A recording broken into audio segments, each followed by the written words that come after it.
So I'm Brian Hautau. This is Kimberley Hautau. We're Hautau and Sons. Let's see. That's right. Yep. Formerly H.J. Hautau. That's right. But so we grow cut flowers. Our primary customer is the New York flower market in Midtown Manhattan. Various customers there, but that's where most of our product goes. So this is I'm a third generation grower. My grandfather started this business in 1902, and so we are approaching our 125th year coming up next year. It's amazing. It's pretty amazing. Yeah, congratulations. Yeah, thank you. Am I the last generation? Possibly. Okay. I have one son. He's 24 years old and he's currently a pilot. So whether he comes back around this way, that's totally up to him. So. But Brian, you said you left for 30 years. I did leave for 30 years. Tell us what you did and how it's related to this. Yeah, so I have a degree in ornamental horticulture. I had Hautau Landscaping for 32 years. It was a design build company and a really great business, and really enjoyed it. My father and my uncle were partners in this business after my grandfather passed away. And as they aged out, they needed some help, and so I started giving them a hand when I could. And before you knew it, I got sucked back into the business. And so as they passed away, Kimberly and I got involved even more in the business and ended up taking it over. Founding date is 1902. The founding date of your involvement is 2010. Is that correct? Well, actually, technically, yes. Okay. I was involved for 10 years prior to that as well, just helping out. Because you're that kind of great. But now, yeah, at 2010, I actually became an owner. So. Well, and Kimberly, you said that you were a corporate escapee, so Yes, I was. What were you doing before? Finance? Accounting, yes. Financial accounting for a local insurance company. And I was looking for a change, and they needed help here at the greenhouses, and so I got involved. Yeah, which is actually a great combination. I have a degree in horticulture, she has a degree in accounting, and so from the business end of things, it's very helpful to have somebody who knows what accounting is all about. And even though my expertise is in horticulture, actually Kim has picked it up very well. Not only is she an accountant, she's also an artist, and she has a very good eye for color, for trends, and she has always been one step ahead of the market, which has been very, very beneficial. I love that story because I think you have to be. Yeah. You can't follow. You've got to show the market what's next. Yeah. What is that color thing that comes out every year? What, the Pantone color? Yeah. And we're like 3 years ahead of it. And at first nobody wants what we're growing, and then they all catch on. And by that time we're on something else. It's hard to be so progressive. So that's right, proactive. Well, I get bored if I'm doing the same thing all the time too. So I'm constantly looking for new color and texture and product material. Yeah. Right. Yeah. Always. And it sounds like you're dealing with florists every day who are calling and asking you for. Well, I'm dealing with the wholesalers. Oh, the wholesalers, who are yeah. dealing with the florists. Oh, right. Yeah. But we do have same contact with the designer, from time to time. I mean, you run into them in. I run into them in the city, market all the time. Right? they We know each other by name, Brian so is. which is kind of cool because they're always asking me for, do you have this? Do you have that? Could you grow this? I said, will you buy it? Will you pay for it? Well, why don't we get a little preview? Okay, it's November 3rd, or kind of in some parts of the country, frost has already arrived. We're in these beautiful greenhouses, and what are your autumn crops? Can you show me some of what's growing? Sure. So it's all one big cycle here in the greenhouses. Right now we are growing zinnias, dahlias, which we'll show you, and our ranunculus crop is just starting. They're just coming up, and our calla lily crop is leafed out, and we expect to be cutting calla lilies by December, really getting into it in the beginning of the new year. So. Are these crops that you added, or had your dad and uncle? My grandfather procured the calla lily, and it's a really beautiful variety of calla lily, and so we've kept that in the family since he was around. It's amazing. Calla lily is kind of a cyclic a crop. It's very in vogue for a while, and then it'll just go out of style. And so it definitely, the production goes up and down with the demand. Yeah. So right now, demand is on the rise. That's lovely. So it's, but for a number of years, we just had a couple plants laying in between the steam pipes because nobody was buying them anymore.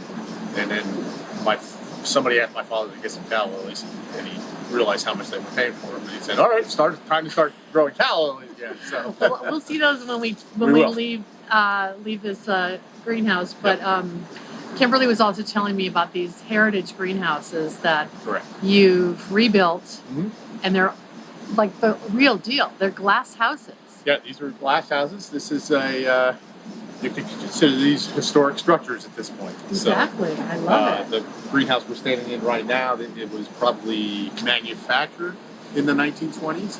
And steam is actually a very good heat. The advantage of steam is you don't have to pump. You don't have to rely on pumps in order to get the heat there. It distributes itself, and then it returns if it's properly set up. All the condensate returns back to the boiler, and out it goes again. So it's a really nice system, but it's certainly not a modern system. Right. So, That's okay. But here it is. So. The flowers are not being picky about that. That's right. How large is this greenhouse, Brian? And how many of these are you? I know you probably have more than you're actually growing in because you've inherited them. How big is this one? We're actually growing in all of the space. Well, except for the one section over here on the right. But we'll still be growing in that. It's because you're rotating something. Yeah. Exactly. But we basically have like an acre and a quarter under glass. Wow. It's and amazing. then another 3/4 of an acre under polycarbonate, and that's plenty. Okay, I'm dying to see the flowers. Okay, let's go. That's in the next house. Thanks for the introduction. So over here to the right is what you're planning to plant something in here. Yes. Right. Yes. So, God, it's beautiful. We've actually converted this section used to have beds in it, just like the section here, and we're just looking to grow a few perennials in here. So we're actually going with the slow growing, where we're going to be growing in on this side without heat.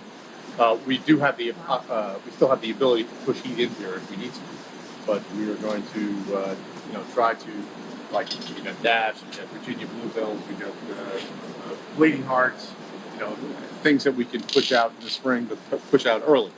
Right. With less heat. Yeah. So I love it. They like the cool temperatures anyway. That's correct. Yeah. Right. But we'll be able to keep it. This will be kind of equivalent to like if you would grow outside in the southern mid-Atlantic states. Okay. So Yeah, So it's maybe almost just- like a giant cold frame. yeah. Really. So we're changing the environment so that we can feed the product to the market. So you can be harvesting and getting product to the market prior to before the big rush. other sources. That's correct. Yeah. So. Just a dumb question. You can't like heat one side and not heat the other. This whole thing would have to. This is Adjust. going to close off. This Oh, is what you're- this is. Oh. We're in the process of closing it off. folks, you're seeing the construction here. Yeah. How impressive! And we're doing it in this greenhouse and the first greenhouse because we can work with the ventilation fans that way. Mhm. Rather than working from side to side, we're Mhm. going with the fans So smart. and the ventilation that are already in place. So this fun. section here will be heated and this section Right. here will not be. Oh. So you think you'll have perennials for spring of 2026? Yes. Oh, that's impressive. Yeah. Well, And you, this whole section here, the first section that we walked through, already has daffodils planted. oh, I around it. see them. We'll look more closely when we walk through. They're coming up a little too soon, but get Well, that wall up. That's all right. It's nice to just be able to plant right in the ground, and these concrete pathways look like they've been here forever. They have it. Wow. Because since mid-60s. So you have to rethink how to Correct. use the space. Yep. All right. What's on the left here? These are your zinnias. Yeah. So one of the great things that having a greenhouse space allows you to is to extend the product line past the local market. So Yeah. So we could push these zinnias probably till just after Thanksgiving, and right now we're the only ones that have zinnias available on the market. I'm not surprised, Right. and look how healthy and Yep. long and stem they are. Yep. And we rushed past some of the raised beds, so tell me what you've got here. Let's see. All right, so we We got have agrostemma. yep, agrostemma here. We have some didiscus, marigolds, and more didiscus. Yeah, Okay. those are cream white marigolds, so they'll be People will want they'll them. sell great for the Christmas season and New Year's and Oh. beyond. So Talking about your ability to predict what the market wants. right, Just yeah, we want you know that after Thanksgiving, those colors are going to be out. Yeah, the yellows, the reds, those the marigolds are done. Yep. But a cream white is not. Right, exactly. So do you start these direct sow with from seed, or how do you plant your zinnias? The zinnias are direct sow. Wow. Yep. I just think it's really interesting the way you have them arranged. So you have 4 rows in each raised bed. Looks How like. does that, hon? It's a 4-3 pattern. So depending on what type of plant we're growing, we have different planting patterns that we use. Sure. So Just to maximize the space. exactly, exactly. I love it. They're beautiful. It looks like you have a lot of the Queen Red Lime Yep. or the Queenie series. We Yep. have all of the Queen Lime series, and then we have a new white and a new blush that we're growing this year that we love. Yeah, I mean, we have experimented with beneficial insects. It's a really tough balance, of because you get spikes in pests and you get spikes in their population. And undercover is its own microclimate that isn't necessarily hermetically sealed, Correct. right? It's not. Yeah. Insects Not can at come all. through the ventilator. Oh, yeah. They do. Yeah. Wow. So, Yeah. yeah. Well, all right. We found that neem oil and castile soap, though, as long as we're applying it On a regular basis. on a very regular basis, is really effective. It's good suppression. That's what gardeners can be doing Yeah. too, right? Right. Wow. No, it's good for suppression. All right. Zinnia land. Oh, and here's some of the marigolds, Brian. Here are some of the marigolds. Oh, they look so great. Yeah, that color is just a perfect. Like, don't try to grow everything. Just grow the color No. you know that people will buy. Yeah. And also, you've opened the sides here just to get more cross ventilation, or Yeah, these are automatic ventilators, so Okay. they'll open and close with temperature. oh, I see. Yep. That'll so close they're on a it. hinge. Yeah. God, what a beautiful day it is in here. It is gorgeous. Thanks yeah. for arranging that. Yeah. Yeah. If only I could, believe me. People often, they say, "Oh, it must be beautiful to work in a greenhouse." There could be no more miserable place to be in a greenhouse on a cold, wet winter day because it just never gets above 50 degrees, and it's miserable. What about in July, Brian? July, well, you're pretty warm then too. Same Yeah, thing, yeah. except But you're on a sunny boiling. day in winter, there is no nights or place. Yeah, good. Yep. You got some sunshine for me right when I arrived. It Yeah. was overcast when I Yeah, it landed. really was.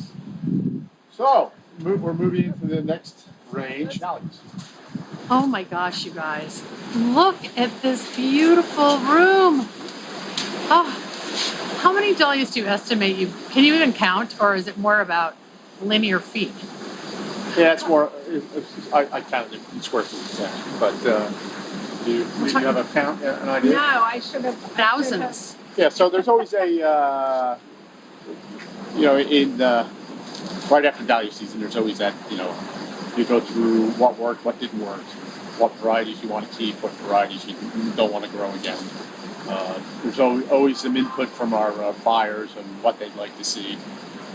And of course, you always take that with a grain of salt because you never know if they're going to buy it or not. Yeah, or it's what a risk. colors will be popular Yeah. the following season. Correct. I mean, the chocolate for sure is Always. always popular. So- And generally speaking, though, I've found that a lot of the bridge colors just work with everything. So you can't really go wrong with. So you're going more in the tonal rather than the Right. primary color. Right. Yeah. Right.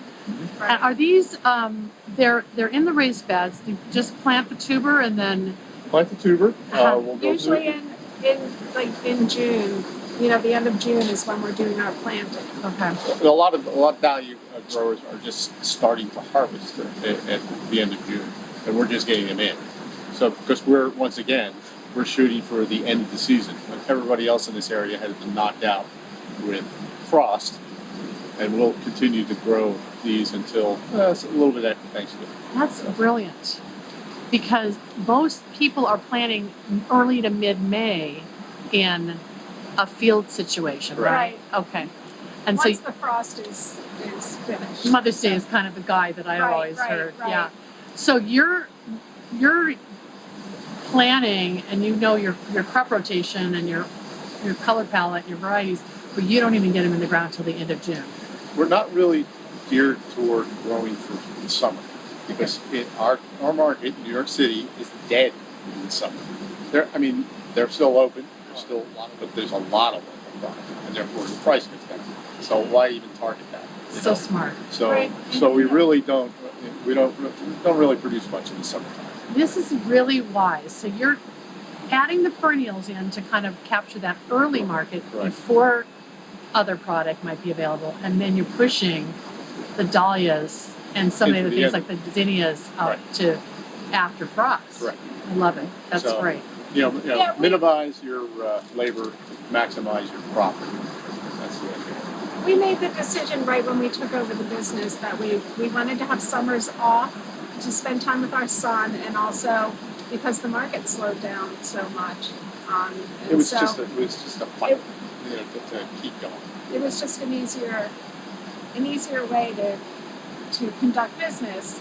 And plus, by the end of the spring season, we really need a break. It's like, it's really exhausting to get through the spring.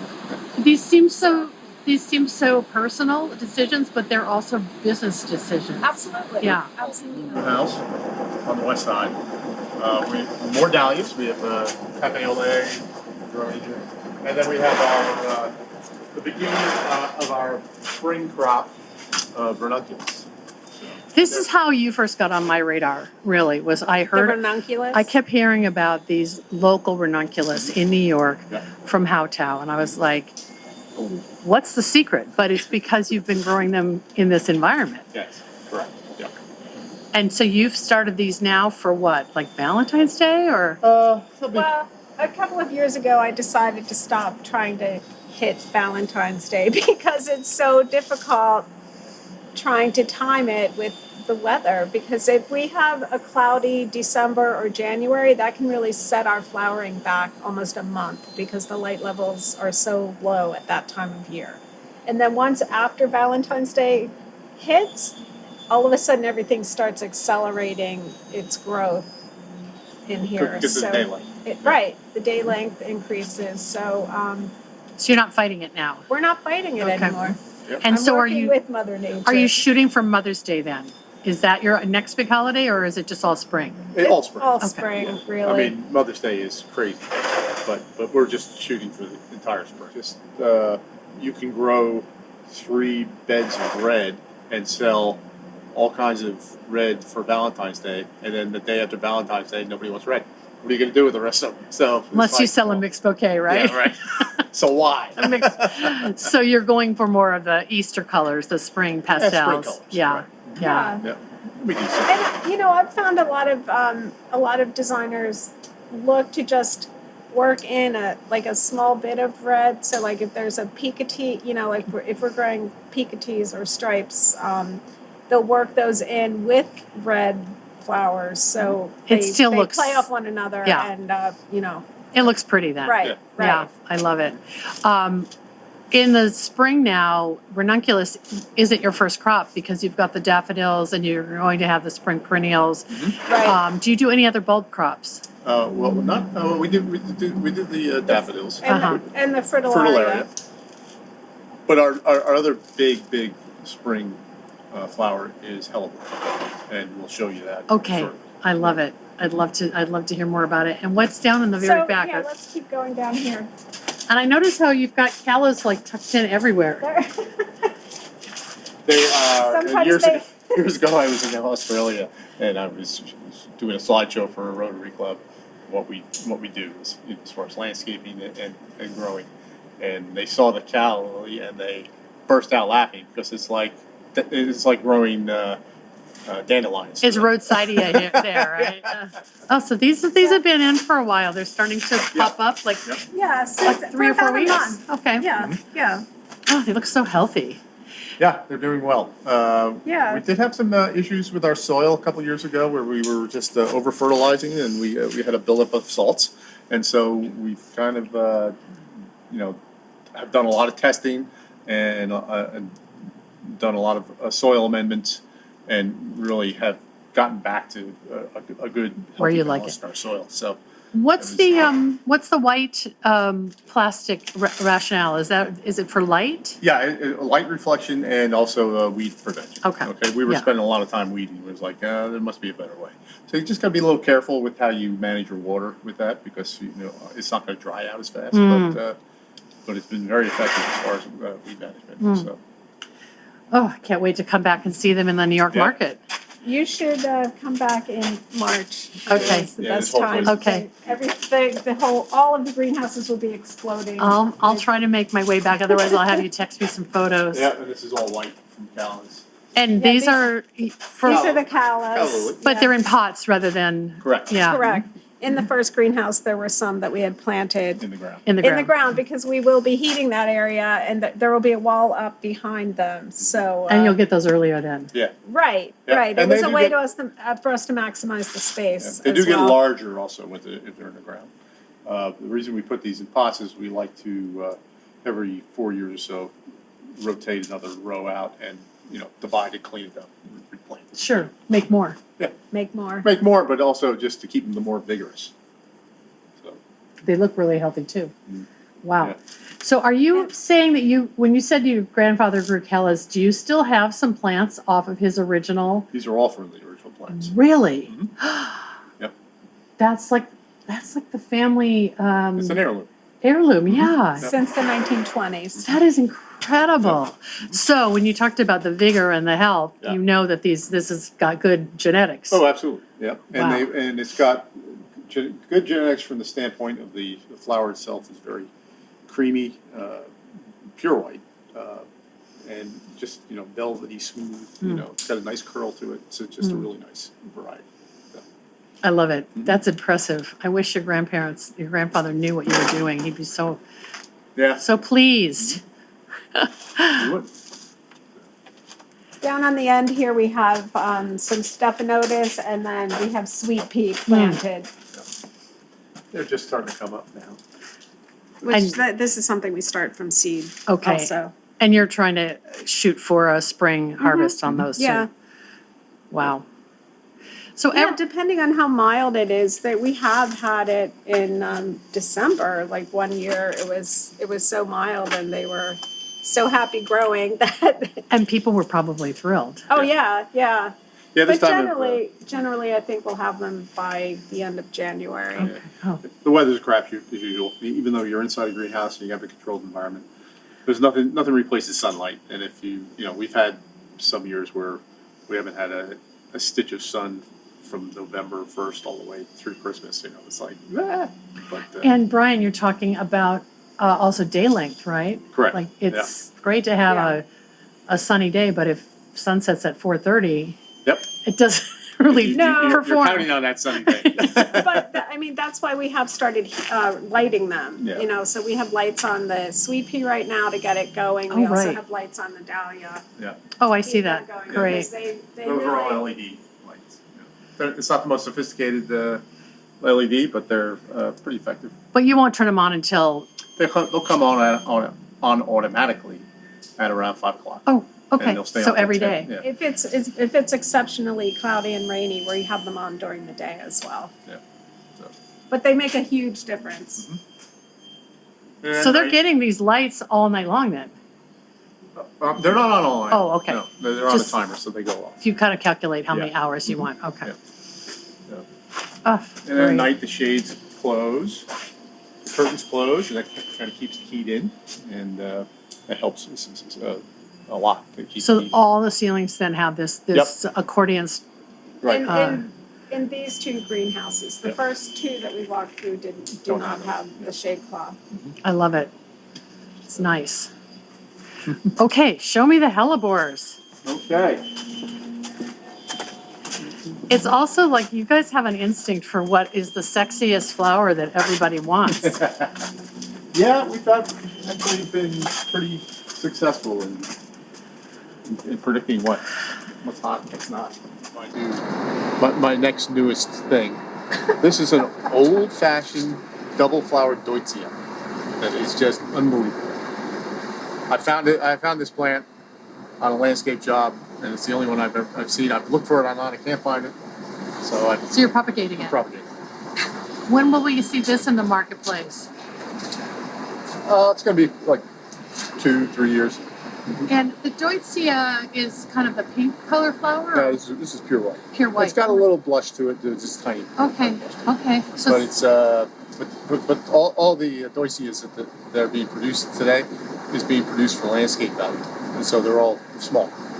This one is a huge shrub, and it's for wedding work. It's going to be fantastic. So you'll just treat this kind of like permaculture, like you'll just keep harvesting off Correct. of it, and that pruning will generate Correct. the growth the next year. We have we will also have out in the field. We have hydrangea, and we have spirea. So spirea in the spring, hydrangea in the fall, and this will fall right in behind the spirea. So in timing wise. So this has been one huge benefit of Brian's background, his ornamental horticulture. Oh my gosh, I'm so impressed. Yeah. Just, he's got a great eye for what can sell well in the flower market. It's one of the main things I miss about landscaping is going to the landscape yards, the plant yards, and just trying to find new plants, because I'm always kind of collector. So, right. So if you're a hort head and you become a cut flower farmer, you're just bringing those skills with you. Correct. Right. Always looking for it. Looking at something that's a landscape shrub and seeing its potential as a cut flower. Correct. And when you talked about this deutzia fitting between the spring, did you say viburnum? It'll be right on the end tail end of spirea. Spirea, then deutzia, and then you go into the hydrangea. Yeah. It's wonderful. And mock orange. Oh, and that's early then too. That's like a June. Yeah. That'll fit right in between. Oh, love it. It's a great benefit to the cut flower industry where people are pouring over seed catalogs, and you're like, no, I'm going to landscape. That's right. I can plant it once. Well, there's that. Watch your step here. Okay. Yes, watch your step. Oh, thanks. But you guys are so impressive that you learn by doing, right? I mean, correct. You have great education, and some of it applies to this, but some of it is just hands-on, right? Yeah, you learn by doing and learn by observing. Yeah. I mean, that's how I learned everything with growing, for sure. So I love it. So tell me about your hellebore program. Hellebore, another accident of landscaping. I was doing a job in Blairstown, which is around here, and someone had a hellebore plant in their yard, and I was like, "What is this?" And they said, "Oh, it's a hellebore." And I said, "Gee, that looks like that might make a nice cut flower." So I actually cut the flowers that she had and put them in water, and it held up fantastically. So kind of did your own little vase trial. Yeah, and so I started hunting around, and I think the initial hellebore that were on the market were being produced for like Mother's Day or something like that. So I was buying those for a landscape show we were doing, and then I would take them back here and pot them up. And so I started collecting them, and then we started collecting them and collecting them and collecting them. I brought them into the New York Flower Market, and they said, "What is this?" I said, "It's a hellebore." I said, "We never even heard of it before." And when was that, Brian? Like the first 5 years of you having the business? It was 2012 or 13. Yeah, So over 10 years ago. Yeah. And I was like, I said, "Put it on the floor. It'll sell." And so they put it on the floor. And the next week they called me and said, "Do you have any more?" And so we just got done. And so we were really the first ones to bring hellebore to the market in New York. And also at a time of year when there's not a lot of local blooms, That's right? correct. Yep. Oh. The advantage of growing, of this house is that it has polycarbonate on top of it. It's old polycarbonate, so it's shaded. the hellebore loves it. You're giving them a little bit of like an understory vibe that Correct. they would in their natural Perfect. environment. Right, Yep. right. Mhm. Wow. And you can grow hellebore outside, Sure. but try picking it when there's 2 feet of snow on top of it. So you have them in large containers Correct. here, Mhm. and then just run the irrigation over That's those. correct. Wow. Yep. So is it is it a new cultivar, like a named variety? We started purchasing these in. We started looking for cultivars that did not have drooping heads, that were more outward facing. And then we started looking for various colors and various types of blooms. And You know, height was just important. height was Stem important, length, yeah. right. But we were looking for, doubles versus single flowering petals, reds versus pinks or whites, and so that was what we based our collection on. And so we've got around 30, 35 varieties in here that we've collected over the years. The funny thing is that most of these varieties are old varieties all of a sudden already. So now if you go into the New York flower market, there are hellebores coming from South America. They're coming from Africa. They're coming from Holland. Europe. Yep. So there's actually you can buy hellebores now year round. How do you feel about that? I think about that the same as I think about peonies. You can buy peonies in January, and to me it's grotesque. Why would you do that? Why would you not make peonies special to peony system, peony season? And why wouldn't you feel the same with other flowers too? You kind of ruin it if you can have them, 12 They're months just a not year. as special. So yeah, I know. The other thing though too is I think that we have so many unique varieties here, because we started buying them in so early and we've been growing them for so long. So there are a lot of varieties that we are cutting here that aren't available anywhere else. So And from they- that standpoint, it's like whatever, Right. like I don't, doesn't bother me Yeah, so we're not- much because not we're really so intimidated specialized. by the new varieties. No. And Brian, you're taking them into New York in buckets. They're never out of water, No. which preserves their base life, I would think. Correct. Mm-hmm. I know people dry ship them, but I don't think they perk back. No. Very well. And you really got to know when to cut it. Well, and that takes a little bit of getting used to. So you kick. What I kept trying to dial back and figure out when you kick off the season. Is it daffodils? Is it ranunculus? Is it those early spring perennials? Is it the sweet peas? But you're basically 12 months of the year growing. They tell us who's going to bloom first. Like we have all these plans and then they crop in as they're ready, and we have a market for them. I love it. We certainly have a following in New York that appreciates what we do and when we have them, and so it just kind of works. This is actually spectacular in March. March is the time I need to come back. I guess. You really do, because you won't even believe your eyes. When you keep referring to selling in New York, can we talk a little bit about how people can buy your flowers and where they can find your flowers? So you can find our flowers most predominantly on 28th Street in Midtown Manhattan. There's a variety of different wholesalers on that street that are our customers. So and you can always look for the Hautau label on every product that we sell. Yeah. So my understanding is there's independent wholesalers. Mm-hmm. Nobody's asking you for an exclusive. You're They always ask egalitarian. us for an exclusive. We won't do that. We won't do that. You can't. We can't do that. It's too, because You never put your eggs in all one basket. Yeah. But we've actually seen wholesaler popularity move from wholesaler to wholesaler in the market. So like. And do you think that's because of like relationships, personalities, Yes. Salespeople have a lot to do culture? Absolutely. Yeah. Yeah. And they're competitive. They'll Yeah. try to undercut each other. I know that some will take our product and use it as a loss leader, and because it draws To get people through the door. Correct. Wow.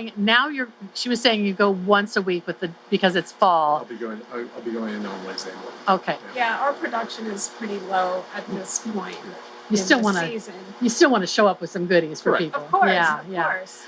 And then when does it start becoming twice a week or 3 times a week? Probably in spring.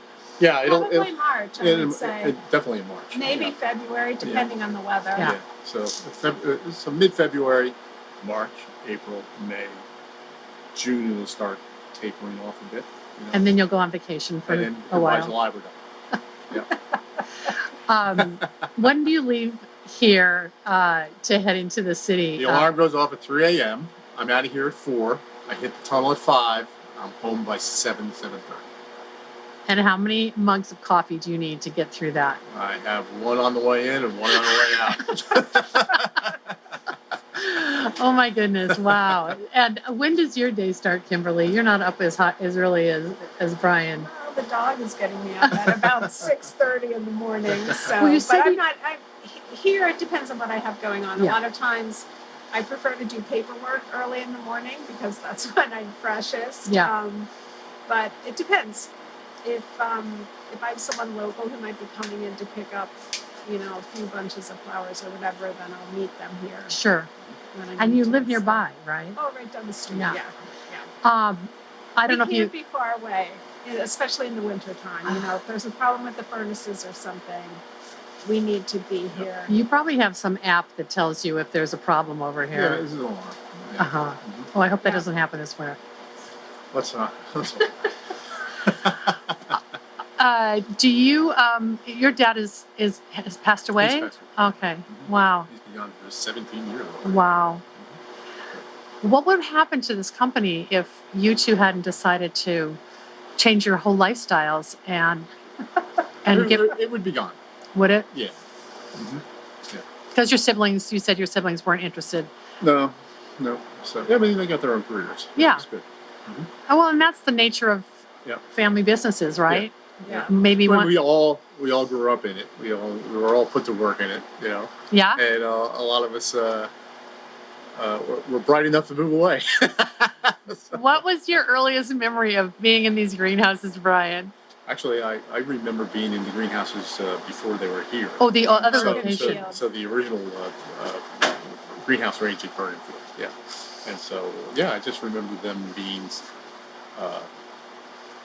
much larger than they were, but I'm sure they In your were. mind's eye. Yeah. Yeah.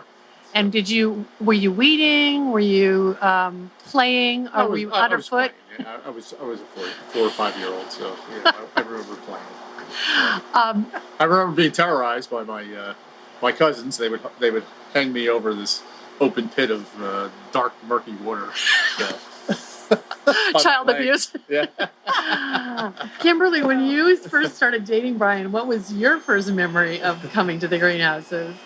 Oh, I just walked through and thought it was beautiful, but I was really involved in working at the insurance company at the You were in your time, so dress I for never- success stage, Yeah, right? that's right. That's right. I never dreamed She had never that dreamed I would. that she'd be in this position.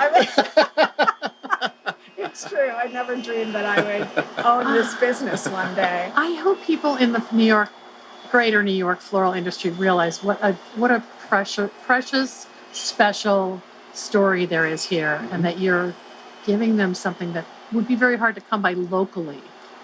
Yeah, actually, I think we do have. There are people that do appreciate what we do, and are always asking what's next, and that I really appreciate it. I love that when you talked about comparing, the seasonality of an out-of-season peony and how you react, because that's music to my ears. Mhm. I mean, that's the whole yeah. mandate of Slow Flowers Slow is flowers, right? you harvest your flowers locally and enjoy them in season. Yep. And as a landscaper, you already were thinking like that. No. Yeah. Absolutely. But that just makes all of them that much more precious. Mhm. You just take them for granted so much if you can get them all year round, and that Yeah, it it's- almost turns into a plastic flower. Yeah, it's that American mindset of wanting everything all the time. Right. bigger, we better, faster, more. Yeah, yeah, and No. and you may have to crush some dreams when you tell people that the callas are done blooming Oh, or yeah. the sweet peas are done Oh blooming. yeah, all the time. It's at pretty the end funny of the that season, the like- guys I have been dealing with in the market for years. I mean, years. will still call me up in the middle of August and say, "Do you have any calla lilies?"